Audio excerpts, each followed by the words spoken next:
میں دارالامان کے باہر کھڑی تھی۔ اندر جانے کی ہمت نہیں ہو رہی تھی۔ نہ جانے کیوں بار بار ساس کا روتا ہوا چہرہ میری آنکھوں کے سامنے آ رہا تھا۔ میں نے اپنے شوہر سے کہا کہ اندر جاؤ اور جا کر دیکھو کیا نن ٹھیک ہے۔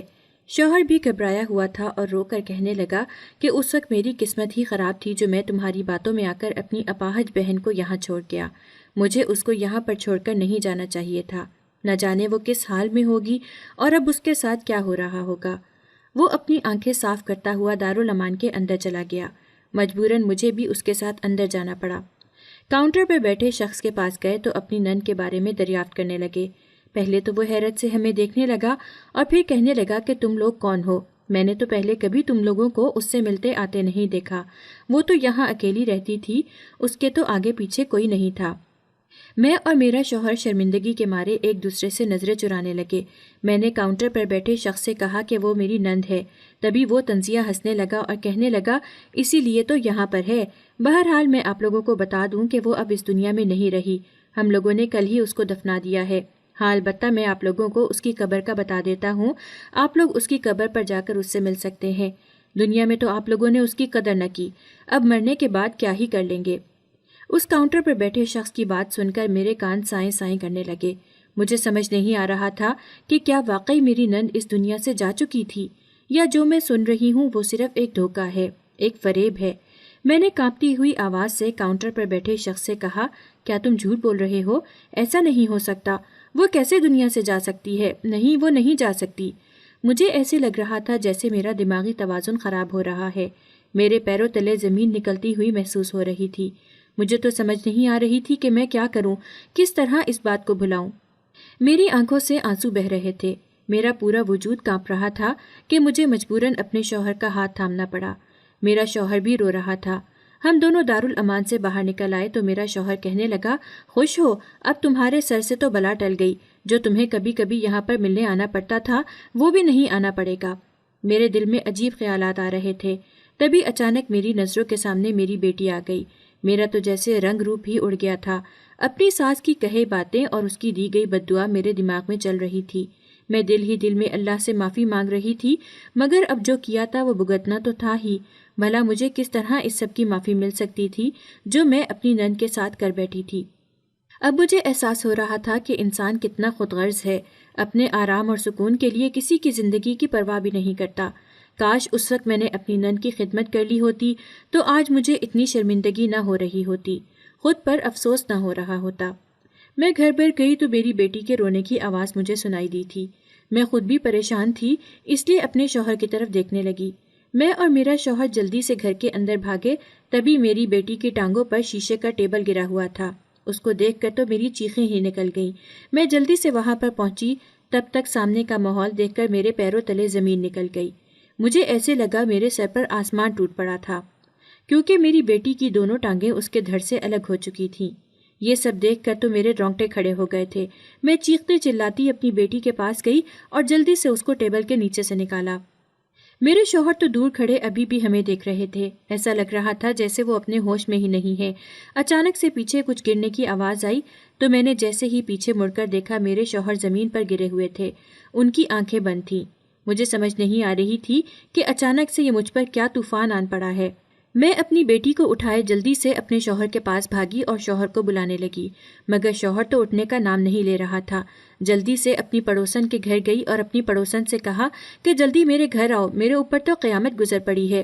پڑوسن کی ساس جو پیچھے ہی بیٹھی تھی کہنے لگی کہ جب کسی مظلوم کے ساتھ ظلم کیا جائے تو اپنے اوپر ظلم ہونے کے لیے بھی تیار رہنا چاہیے۔ جیسا کرو گے ویسا ہی بھرو گے۔ جو تم نے اپنی نند کے ساتھ کیا دیکھو آج تمہاری بیٹی کے ساتھ بھی وہی ہو رہا ہے۔ اب اپنی بیٹی کو کس طرح تم اپنے سے دور کرو گی اور کس طرح اس کی دیکھ بھال کرو گی؟ کیا اسے بھی دارالامان چھوڑاؤ گی؟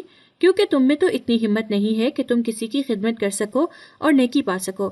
خیر ہم کیا ہی کہہ سکتے ہیں، تم نے جو کیا ہے اب تمہارے سامنے ہے۔ میری آنکھوں سے آنسو بہہ رہے تھے۔ یہ بات تو واقعی حقیقت تھی کہ جو میں نے کیا تھا وہ میرے سامنے تھا، وہی مجھے بھگتنا پڑ رہا تھا۔ مجھے اب اپنی بیٹی کی تکلیف دیکھ کر اپنی نند کی تکلیف یاد آنے لگی کہ وہ بھی تو بے بس تھی، کس طرح مجھ سے مدد مانگتی تھی اور میں کس طرح ہر دفعہ اس سے جان چھڑوا لیتی تھی۔ کبھی اس کی باتوں کو نظر انداز کر دیتی تھی، کبھی اس کی آوازوں کو۔ میری بیٹی ہسپتال سے واپس آئی تو وہ اپاہج ہو چکی تھی۔ میرے شوہر کو ہارٹ اٹیک ہوا تھا اور وہ یہ دکھ برداشت نہ کر سکے اور اس دنیا سے چل بسے۔ ایک کے بعد ایک طوفان میرے سر پر آ رہا تھا۔ میرے سر پر تو قیامت ٹوٹ پڑی تھی۔ مجھے سمجھ نہیں آ رہی تھی کہ میں کس طرح سب کچھ سنبھالوں گی، میں کس طرح اپنی بیٹی کو سنبھالوں گی، تنہا اپنی اولاد کو کس طرح لے کر چلوں گی۔ میرے پاس تو کوئی ہنر بھی نہیں تھا، ایک شوہر کی پینشن ہی تھی۔ مجھے مجبوراً اپنا گھر بھی بیچنا پڑا کیونکہ اتنے بڑے گھر میں رہ کر خرچہ اخراجات نہیں اٹھا سکتی تھی۔ اس لیے میں نے اپنا گھر بیچ دیا اور جو پیسے آئے اس سے اپنی بیٹی کا علاج کروانے لگی۔ اب ایک چھوٹا سا گھر کرائے پر لے لیا اور وہاں رہنے لگی۔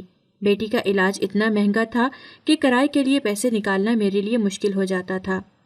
اس پر گھر میں روٹی پانی کا بھی خرچہ کرنا پڑتا تھا اور میرے پاس صرف ایک شوہر کی پینشن ہی تھی، اس کے علاوہ کوئی کمانے کا ذریعہ نہیں تھا۔ بہت کوشش کے باوجود بھی مجھے کہیں نوکری نہیں مل رہی تھی کیونکہ میرے پاس کسی قسم کا کوئی ہنر نہیں تھا۔ تھک ہار کر مجھے ایک گھر میں برتن دھونے کا کام مل گیا۔ شکر ادا کرتی میں اس گھر میں کام کرنے لگی۔ اکثر اوقات مالکن مجھے باتیں سناتی تو کبھی کبھار جھڑک بھی دیتی اور کبھی تو ہاتھ بھی اٹھا دیتی تھی، تو مجھے رونا آ جاتا اور میں وہ وقت یاد کرتی جب میں اپنے شوہر کے گھر میں راج کر رہی تھی۔ کسی قسم کی کوئی تکلیف نہیں تھی۔ ایک ساس اور ایک نند ہی تو تھی، نند بھی وہ جو خود چل پھر نہیں سکتی تھی، ساس بھی بیمار تھی اور پورے گھر پر صرف میرا راج تھا۔ میں اپنی من مرضی سے ہی کام کرتی تھی، اپنی مرضی سے اٹھتی بیٹھتی، اپنی مرضی سے گھر میں آتی جاتی تھی، کوئی روکنے ٹوکنے والا نہیں تھا۔ جب دل کرتا کھا پی لیتی اور جب دل کرتا کام کرتی، اور جس روز دل نہ کرتا اس روز آرام بھی کر لیتی۔ اس گھر میں میرے شوہر نے میرے لیے ہر آسائش بنا کر رکھی تھی، مگر پھر بھی میں ناشکری کرتی رہتی، اپنے شوہر سے ہر وقت اپنی ساس اور اپنی نند کی شکایت کرتی رہتی۔ کبھی کبھار تو وہ میری بات کو سن لیتے تو کبھی کبھار وہ میری بات کو نظر انداز کر دیتا اور مجھے اس بات پر بھی غصہ آتا کہ آخر وہ میری بات کو نظر انداز کیوں کر رہا ہے، اور اس بات پر میں گھر میں واویلا مچا دیتی۔ میری ساس میرے شوہر سے کہتی کہ جو تمہاری بیوی کہتی ہے خاموشی سے مان لیا کرو، ہمیں اس بات پر کوئی اعتراض نہیں ہے، لیکن گھر میں اتنا شور شرابہ ہونا مجھے بالکل پسند نہیں اور نہ ہی ہمارے گھر میں ایسے ہوتا آیا ہے۔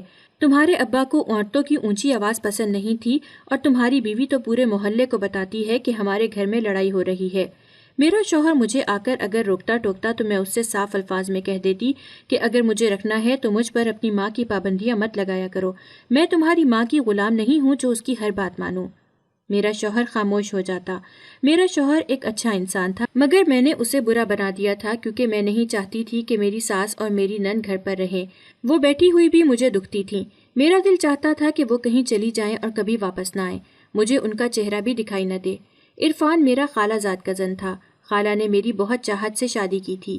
میری خالہ کی ایک ہی بیٹی تھی جو اپاہج تھی۔ میری اماں تو بہت خوش تھی اس رشتے سے، مگر میں یہاں رشتہ نہیں کرنا چاہتی تھی۔ اماں نے جب مجھ سے وجہ پوچھی تو میں نے اماں کو صاف الفاظ میں کہہ دیا کہ میں کسی کی خدمت نہیں کر سکتی، وہاں تو دو مریض ہیں اور میں جانتی ہوں کہ خالہ مجھ سے رشتہ کیوں کر رہی ہیں تاکہ میں ان کا گھر سنبھال سکوں، ان کی خدمتیں کر سکوں۔ تو اماں میں آپ کو بتا دوں میں کسی کی خدمت نہیں کروں گی۔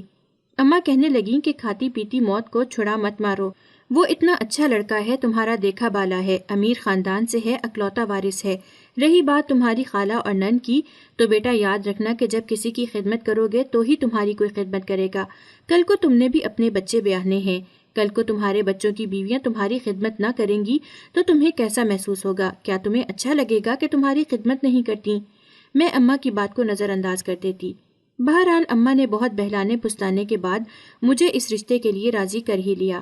اماں نے اس رشتے میں اتنی خوبیاں بیان کی کہ مجھے کوئی خامی نظر ہی نہیں آ رہی تھی۔ میں نے تھک ہار کر اس رشتے کے لیے حامی بھر دی، مگر میں نہیں جانتی تھی کہ آگے مجھے کس کس مشکل کا سامنا کرنا پڑے گا۔ میں نے شادی تو کر لی مگر میں خوش نہیں تھی شادی کر کے۔ گھر آئی تو ساس اور نند نے میرے بہت چاہ کیے۔ نند ہر وقت بستر پر پڑی رہتی تھی۔ پہلی ہی رات میرا شوہر میرا گھونگھٹ اٹھاتے ہی کہنے لگا کہ میں چاہتا ہوں کہ تم میری ماں اور بہن کی خدمت کرو، ان کو کسی قسم کی کوئی تکلیف محسوس نہ ہو، یہ گھر بھی تمہارے اوپر ہے، تمہیں ہی اس گھر کو چلانا ہے۔ مجھے جس بات کا دکھ تھا وہ یہی تھا کہ پہلے ہی روز میرے شوہر نے مجھ سے ایسی باتیں کرنا شروع کر دی تھیں جن کی مجھے امید نہیں تھی۔ میرا شوہر مجھ سے پیار محبت کی باتیں بھی تو کر سکتا تھا، یہ باتیں بات کے لیے بھی رکھی جا سکتی تھیں، مگر وہ ایک ٹپیکل شوہر کی طرح ثابت ہوا تھا، اور اس نے مجھے پہلی ہی رات یہ بات واضح کر دی تھی کہ وہ اپنی ماں اور بہن کے علاوہ کسی کے بارے میں نہیں سوچتا۔ مجھے اپنی ساس اور نند سے شروع دن سے ہی سخت نفرت ہو گئی تھی اور وجہ صرف میرا شوہر تھا۔ اس روز اس بات کا اندازہ ہوا کہ انسان سسرال والوں سے نفرت تب کرنا شروع کرتا ہے جب شوہر آپ کو آپ کی اہمیت نہیں دیتا، اور آپ کی جگہ پر بھی اپنے گھر والوں کو ہی اہمیت دے گا تو خود بخود انسان کے دل میں شوہر کے گھر والوں کے لیے نفرت پیدا ہو جائے گی۔ اور یہی ہوا تھا، میرے دل میں بھی اپنے شوہر کے لیے اور اس کے گھر والوں کے لیے نفرت پیدا ہو گئی تھی۔ میرا شوہر ہر بات پر میری ساس اور نند کو اہمیت دیتا، ان کی ہر بات مانتا اور ان کا کہا مجھ پر آ کر تھوپ دیتا۔ مجھے یہ سب برداشت نہیں ہوتا تھا۔ کئی مرتبہ تو میں اپنے شوہر کو غصے میں انکار کر دیتی اور کئی مرتبہ مجھے اس کی سننی بھی پڑتی۔ میں ہر وقت اپنی اماں کو کوستی رہتی تھی کہ آخر انہوں نے میری شادی یہاں پر کیوں کی۔ میری زندگی کے وہ چند سال جو میں نے خوشی سے گزارنے تھے وہ میں نے جلتے کڑتے ہی گزار دیے تھے۔ میں شادی کے 4 ماہ بعد ہی حاملہ ہو گئی تھی۔ مجھے لگا تھا کہ شاید اب میرے شوہر کو میری اہمیت کا احساس ہو اور وہ مجھے اب اہمیت دینے لگے، میرا خیال رکھنے لگے، مگر میرے شوہر نے ابھی بھی ایسا کچھ نہ کیا۔ اور تو اور مجھے ہر وقت ساس کی باتیں سناتا رہتا، ساس کی تعریفیں کرتا رہتا، میری خوبیاں تو اسے کہیں دکھائی ہی نہیں دیتی تھیں۔ ہر وقت کہتا رہتا کہ جب اماں تھی تو پورا گھر انہوں نے سنبھالا ہوا تھا، ہر وقت کام کرتی رہتی تھی۔ مجھے اس بات کا بہت دکھ ہوتا کہ میرے شوہر کو مجھ سے کوئی لگاؤ نہیں، کوئی پیار محبت نہیں۔ پیار محبت ہے تو صرف اپنی ماں اور بہن سے۔ میرا شوہر جب بھی میرے پاس بیٹھتا تو اپنی ماں کی تعریفیں کرتا یا پھر اپنی بہن کو لے کر افسوس کرتا رہتا کہ کاش میری بہن بھی آج ٹھیک ہوتی تو وہ بھی چل پھر سکتی، وہ بھی خوشیاں دیکھ سکتی۔ مگر وہ یہ بھول رہا تھا کہ میں بھی کسی کی بہن بیٹی ہوں، مجھے بھی خوشیوں پر اتنا ہی حق ہے کہ جتنا اس کے گھر والوں کو، میری بھی خوشیاں اسی کے ساتھ ہیں۔ اگر وہ اپنے گھر والوں کو اہمیت دے رہا ہے تو اسے اس بات کا بھی خیال ہونا چاہیے تھا کہ میری خوشیوں کا خیال بھی تو اب اسے ہی رکھنا ہے، مگر میرے کہاں نصیب۔ اماں سے کہتی تو اماں کہہ دیتی کچھ عرصہ صبر کر لو، سب ٹھیک ہو جائے گا، اولاد آئے گی تو سب کچھ کروا لے گی۔ لیکن میں جانتی تھی کہ میرا شوہر کبھی بھی نہیں بدلے گا۔ خدا نے مجھے پہلی بیٹی دی تھی، وہ میرے لیے بہت لاڈلی اور پیاری تھی، میں ہر وقت اس سے پیار محبت کرتی رہتی، مگر میرا شوہر اپنی بیٹی کی طرف دیکھتا بھی نہیں تھا۔ جب جب میں اسے اپنی بیٹی کو پکڑنے کا کہتی تو وہ مجھے کہہ دیتا کہ اگر میں اپنی بہن کے سامنے بچی کو پکڑوں گا اسے اپنا بچپن یاد رہے گا جب اس کی ٹانگیں ضائع ہو گئی تھیں اور وہ اپاہج ہو گئی تھی، اسی لیے میں اپنی بہن کے سامنے اپنی بیٹی کو نہیں پکڑتا۔ مجھے اس بات سے مزید اپنی نند کے ساتھ نفرت ہونے لگی کیونکہ اب میری بیٹی کا معاملہ تھا، مگر پھر بھی میرا شوہر میری بیٹی کے حقوق بھی اب اپنی بہن کو دینے لگا تھا۔ وقت جیسے تیسے گزرنے لگا، اب میرا ایک بیٹا اور ایک بیٹی تھی۔ ساس بہت بیمار رہنے لگی تھیں، ہر وقت بستر پر رہتی۔ میرے شوہر کے جاتے ہی مجھے آوازیں دینے لگتی تو میں اس کی باتوں کو نظر انداز کر دیتی۔ میری نند ویل چیئر پر کمرے میں آتی اور آ کر کہتی بھابھی اماں تمہیں بلا رہی ہیں، ان کی بات سن لو، میں تو نہیں جا سکتی، ان کی کوئی مدد نہیں کر سکتی، تم ہی کر دو۔ تو مجھے اپنی نند پر بھی غصہ آ جاتا اور اکثر اوقات میں اسے جھڑک دیتی کہ میں تمہاری یا تمہاری اماں کی ملازمہ نہیں ہوں، اور سر پر چادر اوڑھ کر سو جاتی۔ کئی مرتبہ میری ساس نے میرے شوہر کو شکایت کی تو میرا شوہر مجھے کہنے لگا کہ تم ماں کی خدمت کر دیا کرو، اس کے بعد تم جو کہو گی میں وہ کرنے کے لیے تیار ہوں، جس کا مطلب تھا کہ اگر میں اس کی ماں کی خدمت نہیں کروں گی تو میری بات نہیں مانے گا، اور اگر میں اس کی ماں کی خدمت کروں گی تو اسے کہے بغیر احساس نہیں ہوگا، مجھے ہر چیز کہہ کر ہی کروانی پڑا کرے گی۔ میں اپنے شوہر سے اگر کوئی شکوہ کرتی تو وہ مجھے کہہ دیتا کہ تم مجھے بتا دیا کرو کہ یہ کام کرنے والا ہے تو میں کر دیا کروں گا۔ مجھے اس بات سے بھی اپنے شوہر سے چڑ ہونے لگی تھی کہ اس کو اپنی ذمہ داریوں کا خود احساس کیوں نہیں ہے، ہر چیز مجھے کہہ کر کیوں کروانی پڑتی ہے۔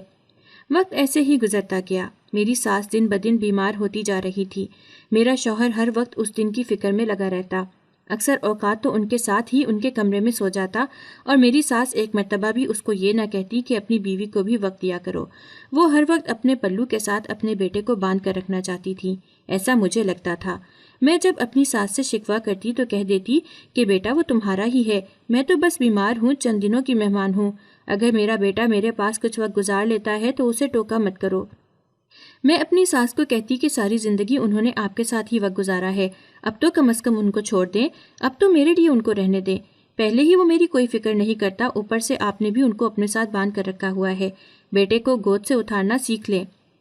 میری ساس میرے منہ پر تو خاموش ہو جاتی مگر وہ میرے شوہر کو بھڑکا دیتی، میں اپنے شوہر کو سمجھاتی رہ جاتی مگر وہ میری کسی بات پر یقین نہ کرتا۔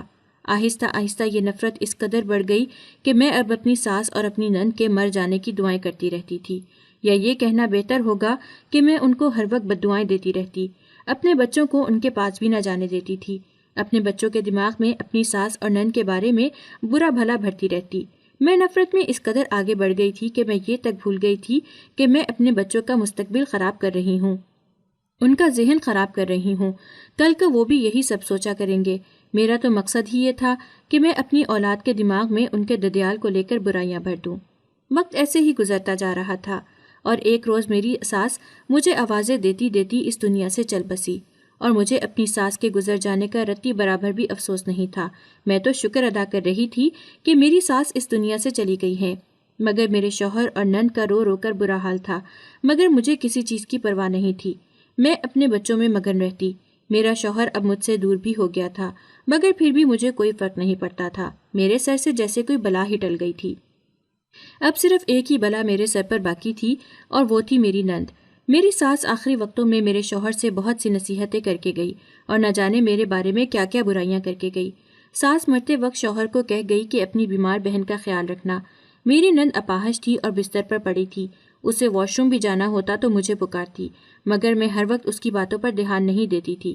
کبھی کبھار اس کی باتوں کو نظر انداز کر دیتی، اور جب وہ واش روم اندر ہی کر دیتی تو اس کو خوب مارتی پیٹتی، اس کو باتیں سناتی، اپاہج ہونے کے تانے دیتی۔ وہ میری باتوں پہ رونے لگتی اور کہتی کہ خدا کے قہر سے ڈرو، اس کی لاٹھی بے آواز ہے، اور جب اس کی لاٹھی پڑتی ہے تو اچھے اچھوں کی بولتی بند ہو جاتی ہے۔ اس بات پر میں نند کو باتیں سناتی اور کہتی کہ تم مجھے بددعائیں دے رہی ہو، تم لوگوں کی میں نے اتنی خدمت کی ہے اس لیے کہ تم لوگ مجھے بددعائیں دو۔ پہلے تمہاری ماں میرے سر پر عذاب تھی اور اب تم، آخر تم لوگ میری جان چھوڑ کیوں نہیں دیتے؟ دعائیں کر کر کے پہلے اس کو اس دنیا سے بھیجا، اب لگتا ہے تمہاری باری ہے۔ میری باتیں سن کر وہ افسوس سے مجھے دیکھتی رہتی، مگر اس کی آنکھوں میں جو تکلیف تھی وہ مجھے دکھائی ہی نہیں دیتی تھی۔ میں اس کی آنکھوں میں تکلیف اور افسوس دیکھنے کے بعد بھی خاموش رہتی تھی۔ میری ذات پر تو جیسے کوئی فرق ہی نہیں پڑتا تھا۔ میرا شوہر میری نند کی خدمت کرنے کی مجھے تلقین کرتا رہتا، مگر وہ مجھ پر بوجھ بن گئی تھی۔ میں ہر وقت اپنے شوہر سے لڑتی رہتی اور کہتی کہ میری بھی کوئی زندگی ہے، میں صرف تمہاری ماں اور بہن کی خدمت کرنے اس گھر میں نہیں آئی تھی۔ میں جب اس گھر میں آئی تھی تب کتنی خوبصورت تھی، مگر تم نے کام کروا کر اور اپنے گھر والوں کی خدمتیں کروا کر میری سب خوبصورتی اور جوانی برباد کر دی۔ میرا شوہر خاموشی سے میری باتیں سنتا رہتا، کیونکہ وہ جانتا تھا کہ وہ اپنی جگہ پر غلط ہے۔ کہتا بھی تو صرف اتنا ہی کہ اگر تمہاری خدمت سے میری ماں یا بہن ٹھیک ہو سکتی تھیں تو کیا حرج تھا؟ تم نے کبھی اس گھر کو اپنا گھر سمجھا ہی نہیں، یہی تو وجہ ہے کہ تمہیں میری ماں اور بہن سے نفرت ہے۔ مجھے میرے شوہر کی اس بات نے آگ ہی تو لگا دی تھی۔ میں نے اپنے شوہر سے کہا کہ ٹھیک ہے، اب تمہیں اس بات کا فیصلہ کرنا ہوگا۔ میں اس گھر کو اپنا گھر نہیں سمجھتی۔ اگر ابھی بھی اس گھر کو اپنا گھر نہیں سمجھتی تو شاید کبھی بھی اس گھر کو اپنا گھر نہیں سمجھ پاؤں گی۔ اس لیے بہتر یہی ہے کہ تم مجھے چھوڑ دو، میں اپنے گھر واپس چلی جاتی ہوں، تم مجھے طلاق دے دو۔ تبھی میرا شوہر کہنے لگا کہ کیسی بے وقوفوں والی باتیں کر رہی ہو، میں تمہاری ساری باتیں تو مانتا ہوں، کیا تمہیں اس طرح کہتے ہوئے ایک مرتبہ بھی اپنے بچوں کا خیال نہیں آتا؟ کیا ہمارے الگ ہو جانے سے ہمارے بچوں پر کیا اثر پڑے گا؟ تبھی میں تڑپ کر اپنے شوہر سے کہنے لگی کہ جب تم میرے ساتھ برا رویہ اختیار کرتے ہو اور میں سارا دن روتی رہتی ہوں، تب کیا ہمارے بچوں پر کوئی اثر نہیں پڑتا؟ تم اپنی غلطی کو نہیں مانتے، نہ آج تک تم نے اپنی ذمہ داریاں نبھائی ہیں، نہ کبھی تم نے اپنی غلطی مانی ہے۔ تمہارے پاس ہر بات کا جواب بھی ہوتا ہے اور ہر بات کا جواز بھی ہوتا ہے۔ اتنا کہہ کر میں خاموش ہو گئی تھی۔ تبھی میرا شوہر میرے پاس سر پکڑ کر بیٹھ گیا اور کہنے لگا کہ بتاؤ آخر کیا چاہتی ہو؟ میرے پاس یہ اچھا موقع تھا۔ میں نے صاف الفاظ میں کہہ دیا کہ اب میں تمہاری بہن کی خدمت نہیں کر سکتی، وہ اس گھر میں مجھے ایک منٹ کے لیے بھی برداشت نہیں ہے۔ اگر تم مجھے اپنے ساتھ رکھنا چاہتے ہو تو اپنی بہن کو دارالامان بھیج دو، ورنہ میں اور میرے بچے یہ گھر چھوڑ کر چلے جائیں گے۔ میں نے شوہر سے کہا کہ اسے دارالامان چھوڑاؤ، ورنہ میں بچوں کو لے کر چلی جاؤں گی۔ یہ سنتے ہی شوہر اسے دارالامان چھوڑایا۔ میرا تو کوئی خوشی کا ٹھکانہ ہی نہیں تھا۔ مجھے تو سمجھ ہی نہیں آ رہی تھی کہ میں کیا کروں۔ میں بہت خوش ہو رہی تھی، میں پورے گھر میں جھومتی پھر رہی تھی، یہ سوچے سمجھے بغیر کہ اب مشکلات کی باری میری تھی۔ میں نے جو دوسروں پر ظلم کیے تھے اب اس کا سبق ملنے کی میری باری تھی۔ پر اس دن سے ساس میرے خواب میں آتی رہتی۔ وقت ایسے ہی گزرتا جا رہا تھا۔ ایک روز رات کے وقت میں سوئی ہوئی تھی جب میری خواب میں میری ساس آئی۔ وہ کافی پریشان لگ رہی تھی اور روئی ہوئی بھی۔ کہنے لگی کہ وہاں میری بیٹی پریشان ہے، وہاں اس کا کوئی خیال رکھنے والا نہیں ہے، خدا کے لیے تم اسے واپس لے آؤ، اور یہ صرف تم ہی کر سکتی ہو۔ میری بیٹی کو در بدر مت کرو، اس کو اپنے بھائی کے پاس رہنے دو۔ میں ایک دم اٹھ بیٹھی، میرے پورے چہرے پر پسینے کی بوندیں تھیں، خوف سے میرا پورا جسم کانپ رہا تھا۔ میرا شوہر میرے ساتھ سویا ہوا تھا، اٹھ کر بیٹھ گیا اور کہنے لگا کہ کیا ہوا ہے، سب ٹھیک تو ہے؟ مگر میں نے انہیں کچھ نہیں بتایا۔ اب یہ سلسلہ شروع ہو چکا تھا۔ میری ساس ہر روز میرے خواب میں آتی اور کہتی کہ میری بیٹی کو واپس لے آؤ، پر میں نظر انداز کر دیتی۔ کئی مہینے ایسے ہی گزر گئے۔ ہر روز میری ساس میرے خواب میں آتی مگر میں نظر انداز کر دیتی۔ آج ساس خواب میں روتے ہوئے بولی، میری بیٹی میرے پاس آ گئی، اب خدا تیرا انصاف کرے گا۔ اب کی مرتبہ میں ڈر کر اٹھ بیٹھی اور شوہر مجھے کہنے لگا، کیا ہوا ہے، تم اتنا ڈر کیوں رہی ہو؟ میں جو ہی اٹھی فوراً شوہر کے ساتھ دارالعمان گئی، پر وہاں جا کر جان نکلنے لگی کیونکہ نند واقعی اس دنیا سے جا چکی تھی، مگر اس کا انصاف مجھے مل ہی گیا تھا۔ خدا نے میرے ساتھ انصاف کرنا تھا اور وہ ہو ہی گیا۔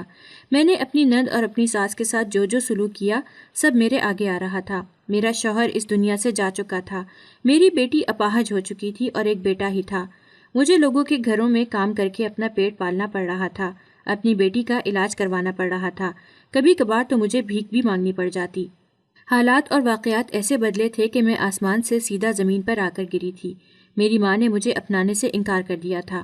ان کا کہنا تھا کہ ایسی ناشکری عورت کو میں اپنے گھر نہیں لا سکتی جس نے اپنا گھر خود خراب کیا ہو، اپنا گھر خود برباد کر لیا ہو۔ تم تو ایسی منحوس لڑکی ہو کہ تم نے ایک ہنستا بستا گھر برباد کر کے رکھ دیا۔ میری بہن اتنی خوش مزاج تھی اور اس نے اپنی اولاد کی بھی تربیت بہت اچھی کی تھی۔ سب بچے احساس مند تھے، مگر تم آہستہ آہستہ پورا گھر ہی کھا گئی۔ پہلے اپنی خالہ کھو، پھر تم نے اپنی نند کو کھا لیا اور اپنے شوہر کو بھی، اور دیکھ لو تمہارا کیا تمہاری بیٹی کو بھگتنا پڑ رہا ہے۔ انسان جو اپنی جوانی میں کرتا ہے اس کو اپنے بڑھاپے میں وہ بھگتنا بھی پڑتا ہے، جو بیج بویا ہے وہ کاٹنا بھی پڑتا ہے۔ اب دیکھ لو سب تمہارے سامنے ہے۔ میں اپنی اماں کی منتیں کرتی رہی کہ مجھے اپنے گھر میں پناہ دے دو، میرے پاس اتنے پیسے نہیں ہیں کہ میں گھر کے کرائے کے ساتھ ساتھ اپنی بیٹی کا بھی علاج کروا سکوں، اسی لیے آپ لوگوں سے منت سماجت کرتی ہوں کہ مجھے اپنے ساتھ رکھ لیں۔ مگر میری اماں نے مجھے صاف انکار کر دیا اور کہنے لگی کہ جب تمہیں اس بات کا احساس نہیں ہوگا کہ تم نے کیا کیا تب تک تمہیں اندازہ نہیں ہوگا اپنی غلطی کا، اس لیے تم خود ہی اپنا بندوبست کرو۔ میں نہ تو کوئی تمہاری مدد کروں گی اور نہ ہی تمہیں اپنے ساتھ رکھوں گی، کیونکہ جب تک تمہیں ٹھوکر نہیں لگے گی تب تک تمہیں اپنی غلطی کا احساس نہیں ہوگا، اور میں چاہتی ہوں کہ تمہیں اپنے گناہوں کا احساس ہو، تمہیں اس بات کا احساس ہو کہ جب انسان بے بس ہو تو وہ کیا کچھ محسوس کرتا ہے۔ اب دیکھو تمہارے پاس سب آسائشات ہیں، تمہارے پاس سب راستے بھی ہیں، لیکن پھر بھی تم بے بس ہو۔ سوچو جب تمہاری خالہ اور تمہاری نند کے پاس بھی سب کچھ تھا لیکن پھر بھی وہ خود کو بے بس محسوس کر رہی تھیں تو ان پر کیا گزرتی ہوگی۔ انہوں نے تو کبھی سوچا بھی نہیں ہوگا کہ ان کو اتنی دردناک موت ملے گی۔ تم نے تو ان کی زندگی کے ساتھ ساتھ ان کی موت کو بھی تکلیف دہ بنا دیا تھا، تم نے ان پر موت بھی بھاری کر دی تھی۔ اب دیکھو خدا تمہارے ساتھ کیا کیا کرتا ہے۔ اماں کی باتیں سن کر میری آنکھوں میں آنسو آ گئے۔ وہ ٹھیک ہی تو کہہ رہی تھیں، میں نے ان بے قصوروں کے ساتھ جو جو ظلم کیا تھا اب مجھے بھی وہی بھگتنا تھا۔ میں سارے دن کے کام کاج کے بعد تھک ہار کر گھر لوٹی تو میری بیٹی آنسوؤں کے ساتھ رو رہی تھی۔ مجھے سمجھ نہ آئی کہ میری بیٹی کو کیا ہوا ہے۔ تبھی میرا بیٹا میرے پاس آیا اور کہنے لگا کہ اماں اس کو کہیں چھوڑ آؤ، اس کے تو ٹانگیں بھی نہیں ہیں اور ہر وقت مجھے کام کرنے کا کہتی رہتی ہے، مجھ سے نہیں ہوتے اس کے کام، یہ گھر سے جائے گی تو شاید مجھے سکون آ جائے۔ میں نے چونک کر اپنے بیٹے کی طرف دیکھا اور کہا کہ تمہاری کیسے جرت ہوئی اس طرح کہنے کی، وہ تمہاری بہن ہے، تمہیں شرم نہیں آتی اس طرح کی باتیں کرتے ہوئے؟ تبھی میرا بیٹا کہنے لگا کہ اماں اس کو دارالعمان میں چھوڑاؤ، پھپھو بھی تو وہیں پر رہتی تھی نا، یہ بھی وہاں پر رہ لے گی۔ اپنے بیٹے کی بات پر میں نے چونک کر اپنے بیٹے کی طرف دیکھا اور پھر یہ سوچنے لگی کہ اگر واقعی ہی میری بیٹی دارالعمان چلی جائے گی تو وہاں جا کر کیسے رہے گی، وہاں پر تو اس کی کوئی مدد کرنے والا بھی نہیں ہوگا۔ میری بیٹی کو جب جب کسی چیز کی ضرورت ہوا کرے گی تو وہ کیسے کسی کے ترلے کرے گی، کسی کی منتیں کرے گی؟ نہیں، میں اپنی بیٹی کو کسی کی منتیں نہیں کرنے دوں گی، وہ کسی کی محتاج نہیں ہوگی۔ یہ سب سوچتے ہوئے میں پھوٹ پھوٹ کر رونے لگی۔ میں نے اپنے بیٹے کو خوب سمجھایا اور اسے جھڑکا۔ تبھی میرا بیٹا کہنے لگا کہ اماں یہ تو ہم پر بوجھ ہی ہے، یہ گھر کا کوئی کام بھی نہیں کر سکتی، اور پھر کل میری شادی بھی ہونی ہے، میری بیوی اس کے ساتھ رہے گی تو وہ اس کی خدمت نہیں کرے گی، میں اپنی بیوی پر اس طرح کا کوئی بوجھ نہیں ڈالوں گا، اس لیے میری شادی سے پہلے ہی میری بہن کو دارالعمان چھوڑاؤ۔ وہ 8ویں جماعت میں پڑھنے والا بچہ اتنی بڑی بڑی باتیں کر رہا تھا۔ یہ سب باتیں جو میں اپنے شوہر کو کہا کرتی تھی آج میرے سامنے آ رہی تھی، آج میرا ہی بیٹا مجھے باتیں سنا رہا تھا۔ میں آنکھوں پر ہاتھ رکھ کر پھوٹ پھوٹ کر رونے لگی۔ یہ مجھ سے کیا ہو گیا تھا، میں نے کیا کر دیا تھا؟ جانتے بوجھتے اپنی آخرت خراب کر لی اور اس کے ساتھ ساتھ اپنی زندگی بھی۔ کیا واقعی میری بیٹی کو یہ سب کچھ بھگتنا پڑے گا جو میں نے اپنی نند اور اپنی ساس کے ساتھ کیا تھا؟ نہیں، ہرگز نہیں، میں ایسا نہیں ہونے دوں گی۔ لیکن جو بویا وہی کاٹنا بھی تو پڑتا ہے۔ وقت ایسے ہی گزر گیا۔ میں جب تک جوان تھی اپنی بیٹی کی خدمت خود کرتی تھی۔ آہستہ آہستہ مجھ پر بڑھاپا آنے لگا۔ میرا بیٹا کمائی کرنے لگا تھا اور ایک دن وہ اپنی بیوی کو گھر لے آیا۔ یہ شادی میری پسند کی شادی نہیں تھی، میری بیٹی نے خود ہی لڑکی پسند کی تھی اور خود ہی اسے گھر بھی لے آیا۔ میں تو بس دیکھتی ہی رہ گئی۔ اس نے ہمیں کسی قسم کی کوئی اہمیت نہیں دی تھی۔ میں نے اپنے بیٹے سے کہا کہ ہماری کیا اتنی بھی اہمیت نہیں کہ تم ہم سے پوچھ ہی لو یا ہمیں لڑکی کے بارے میں بتا ہی دو؟ تبھی وہ کہنے لگا کہ اماں شادی تو مجھے کرنی ہے، آپ لوگوں نے نہیں، اور ویسے بھی آپ بیمار ہیں، بستر پر پڑی ہیں، اور بہن تو ویسے ہی اپاہج ہے، پھر آپ لوگوں کا میری شادی میں کیا کام؟ میں نے اپنی بیٹی کی طرف دیکھا تو وہ پھر رونے لگی اور کہنے لگی کہ اماں یہ سب کیا ہو رہا ہے؟ ہم نے تو کبھی کسی کے ساتھ برا نہیں کیا، ہمارے ساتھ یہ برا کیوں ہونے لگا؟ کیا یہ آزمائش ہے یا سزا؟ مگر میرے کانوں میں ہر وقت اب میری ساس اور میری نند کی باتیں گھومتی رہتی تھیں، ان کی چیخو پکار، ان کی آہیں گھومتی رہتی، اور تو اور مجھے ان کی سب باتیں اور ان کی بد دعائیں یاد آتی تھیں۔ میری ساس ہمیشہ کہتی تھیں کہ ظلم اتنا ہی کرو جتنا برداشت کر سکو، اگر برداشت نہ ہو تو سمجھ لینا کہ تمہارا ظلم حد سے زیادہ بڑھ گیا تھا۔ ساری رات میری جاگ کر گزری تھی۔ کہیں دور فجر کی اذانوں کی آواز آئی تو میری آنکھوں سے آنسو بہنے لگے تھے۔ مجھے اپنا ہر گناہ یاد آ رہا تھا۔ میں یہ سوچ کر پریشان ہو رہی تھی کہ کیا خدا مجھے معاف کرے گا؟ کیا میری غلطیوں کی معافی مجھے ملے گی؟ میں جلدی سے اٹھی اور جا کر وضو کرنے لگی، اور میں نے جیسے ہی جانماز بچھایا میرے پیروں سے زمین نکلنے لگی۔ مجھے کیا ہو رہا تھا مجھے سمجھ نہیں آ رہی تھی کہ میں کیا کروں۔ میرا پورا وجود کانپ رہا تھا۔ مجھے ایسا لگ رہا تھا جیسے میں پل صراط سے گزر رہی ہوں اور راستے میں ہی گر جاؤں گی۔ میرا رب مجھے معاف نہیں کرے گا۔ میں جائے نماز پر کھڑی رو تو رہی تھی، مگر مجھ سے نہ تو نماز پڑھی جا رہی تھی اور نہ ہی دعا مانگی جا رہی تھی۔ میں وہاں پر کھڑی بس روئے جا رہی تھی۔ اس طرح کرنے سے مجھے سکون تو مل رہا تھا، مگر میرا دل چاہ رہا تھا کہ میں نماز ادا کروں، لیکن شاید رب کو بھی اس بات کی قبولیت نہیں تھی۔ تبھی میں نے خاموشی سے جانماز اٹھایا اور واپس اپنی جگہ پر آ کر بیٹھ گئی۔ کچھ دیر گزری تھی کہ میری بہو کی اونچی اونچی بولنے کی آوازیں آنے لگیں۔ میں ایک دم پریشان ہو گئی۔ میری بیٹی بھی جاگ گئی تھی۔ میں نے اپنی بیٹی سے پوچھا کہ کیا ہوا ہے، سب ٹھیک تو ہے؟ تبھی وہ رو رو کر کہنے لگی کہ اماں مجھے واش روم جانا تھا، میں نے بھابھی کو بلایا تو وہ مجھ پر چلانے لگی۔ بھائی نے اس کو صرف اتنا کہا کہ میری بہن کو واش روم تک لے جاؤ، مگر بھابھی نے پورا گھر سر پر اٹھا لیا۔ میں نے اپنی بیٹی سے کہا کہ تم اپنی بھابھی کو کچھ مت کہو، وہ تمہاری ذمہ داری نہیں اٹھائے گی اور نہ ہی تم اس کی ذمہ داری ہو۔ اس کو اپنی زندگی جینے دو، ان دونوں کے معاملات خراب نہ ہوں، میں تمہاری خود خدمت کیا کروں گی، لیکن یاد رہے کہ تمہاری وجہ سے تمہارے بھائی اور بھابھی کے درمیان میں اختلافات نہ آئیں۔ تبھی میری بیٹی کہنے لگی کہ اماں آپ نے بھی تو اپنی نند اور اپنی ساس کی خدمت کی تھی، پھر اگر آپ کی بہو ہماری خدمت کر لے گی تو کیا ہو جائے گا؟ میں نے حیرت سے اپنی بیٹی کی طرف دیکھا اور کہا کہ وہی ہوگا جو ہمارے ساتھ ہو رہا ہے۔ میری بیٹی ناسمجھی سے میری طرف دیکھنے لگی اور کہنے لگی کہ اس بات کا کیا مطلب ہے؟ میں نے اسے کہا کہ میں نے تمہاری دادی اور تمہاری پھوپھی کے ساتھ بہت برا سلوک کیا تھا۔ اپنی بھابھی کو اتنا تنگ مت کرو کہ میری موت واقع ہو جائے اور وہ تمہیں دارالامان بھیج دے۔ میں نے بھی تمہاری پھوپھی اور تمہاری دادی کے ساتھ یہی کیا تھا، ان کو ہر وقت بد دعائیں دیتی رہتی تھی، ان کے مرنے کی دعائیں کرتی رہتی تھی۔ اور پھر ایک روز تمہاری دادی دنیا سے چلی گئیں اور دیکھتے ہی دیکھتے تمہاری پھوپھی کو میں نے دارالامان بھیج دیا اور پھر وہ بھی ایک دن ہمیں چھوڑ کر چلی گئی۔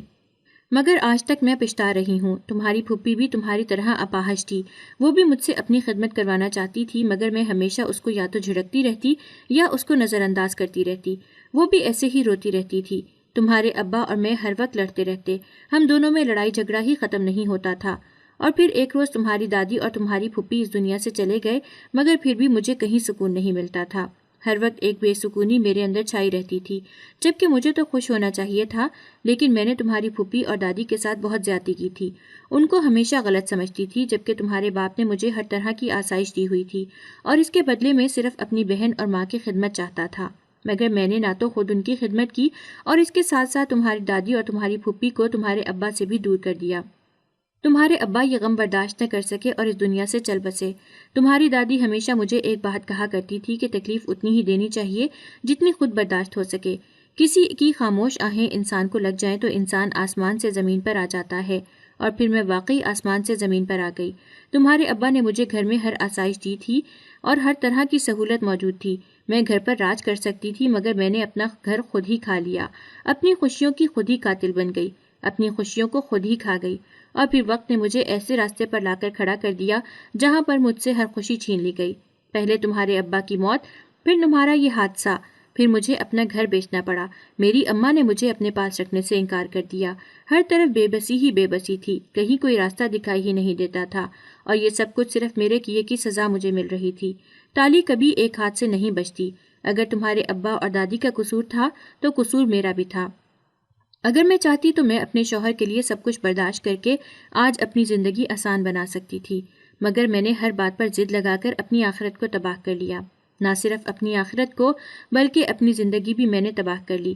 آج دیکھو تم جس حالت میں ہو وہ بھی میرے ہی کیے کی سزا ہے۔